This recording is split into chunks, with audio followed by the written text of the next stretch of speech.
Seigneur. Amen. Gloire à Dieu, alléluia. Quelle bonté d'être là. Est-ce que vous réalisez le privilège que vous avez d'être là, chrétien et chrétienne? Je ne parle pas à ceux qui ne sont pas chrétiens, parce que s'ils sont là, c'est peut-être par curiosité, ou parce que le mari ou la femme est chrétienne et ils ont venu au séminaire pour accompagner leur compagne ou leur compagnon, ou leurs parents. Alors, ils ont le temps de le découvrir, mais ils vont le découvrir. Mais nous, les chrétiens, est-ce que réellement dans vos cœurs, en réalité, vous savez l'importance que vous avez d'être là ce soir, cet après-midi? C'est tellement important. C'était le fils Abraham. Comment il s'appelle le fils Abraham? Oh, les Béréens là. Isaac. C'était Isaac qui disait, il avait deux fils. Il avait deux fils. Et sur l'un des deux fils, il dit, mais mon fils Jacob a l'odeur d'un champ que l'Éternel a béni. Que c'est beau ça. Qu'un père dit ça de son fils. Mon fils Jacob a l'odeur d'un champ que l'Éternel a béni. Vous savez que vous êtes porteurs du parfum de Christ, les chrétiens? Vous savez que ceux qui ne sont pas chrétiens, quand ils viennent en contact des chrétiens, vous avez quelque chose que les autres n'ont pas. En plus que vous émanez quelque chose, mais il y a quelque chose qui sort de nous, et que quand vous côtoyez des gens, des personnes qui ne sont pas chrétiens du tout, ça vous a déjà arrivé dans votre vie, dans vos ministères, pasteur, et chrétiens, chrétiennes, au point de vue des gens de la vie. Quand vous s'approchez, vous avez quelque chose. On ressent quelque chose. Ce quelque chose, c'est le parfum de Christ. Amen.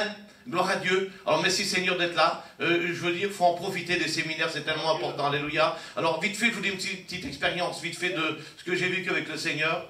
En période d'hiver, vous savez, quand j'ai parti quelques années d'hiver avec Ramon Chou, avec José les frères païens, on faisait des tournées d'église. Et pour faire les tournées d'église, au tout début, une année, il y a eu une tournée qu'on a fait, vite fait, et on se trouvait sur la région de Nîmes. Et quand on se trouvait sur la région de Nîmes, de toute façon, ça marche comme ça avec Dieu. Plus tu es engagé avec Dieu, moins tu vas arriver dans tes affaires. C'est tout à fait normal. Parce qu'on ne peut pas servir de maître. C'est tout à fait normal. Alors, vous allez le comprendre, et les frères qui sont bien engagés, ils le savent de quoi je parle. Et c'est-à-dire, on démarrait les missions d'hiver, et quand on démarrait la mission d'hiver, c'était dur. Et voilà qu'on arrive dans une ancienne cave à vin.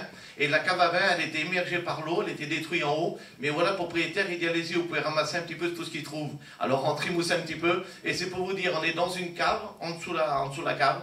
Et dans l'eau, on va dire jusqu'à ici, en train de tâter pour chercher du huile, pour si on partait en mission d'hiver, on en avait besoin.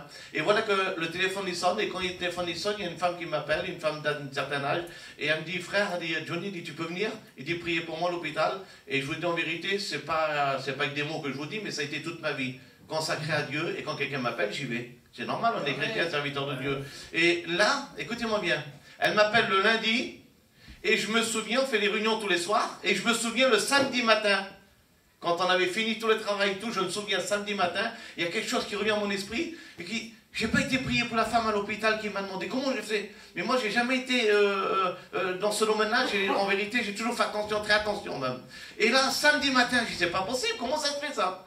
Alors, j'ai pris une panique, j'ai pris presque peur, j'ai dit, en vérité, je vous dis comme ça avec mes mots, vous allez peut-être rire, j'ai dit, si la femme elle est morte, je me fais tuer par les garçons. Eh bien oui, il appelle les serviteurs de Dieu à l'hôpital, et il faut aller prier pour elle.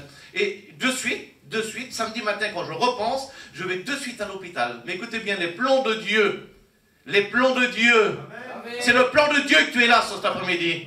C'est le plan de Dieu que tu es dans le séminaire, je le dis en vérité. C'est pour ça, profites-en au moment où tu vas être visité par Dieu, par le Saint-Esprit qui va te parler à ton cœur et qui va frapper. Profites-en, ouvre ton cœur, laisse-le faire. Et là, écoutez-moi bien, samedi matin, ça faisait 6 ou 7 jours que la femme attendait. Et je vais à l'hôpital.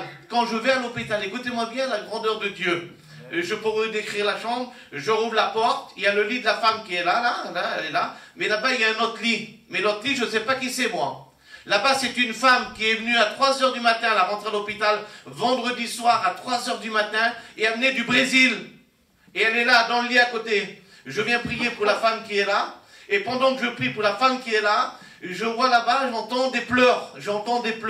Et pendant que j'entends des pleurs, je demande à la femme, une fois que j'ai fini de prier, c'est qui est à côté là? Parce que automatiquement, j'avais envie de parler ou de prier.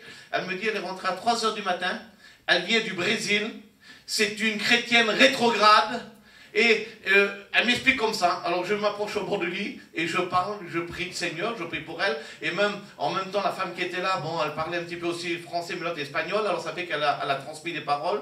Et je vous dis en vérité qu'ici, qui était brisée dans le lit d'à côté, si j'aurais été le lundi, elle n'était pas là, cette femme. Mardi, elle n'était pas là. Mercredi, elle n'était pas là. Jeudi, elle n'était pas là. Vendredi, elle n'était pas là. À la rentrée, dans la nuit, on va dire, de samedi matin à 3 h du matin, elle était là, dans le lit à côté, elle est venue dans l'urgence. C'était une rétrograde. Elle venait du Brésil et elle avait besoin de Dieu. Et je vous dis en vérité, écoutez-moi bien, Dieu prépare des œuvres, entre parenthèses, pour chacun d'entre nous.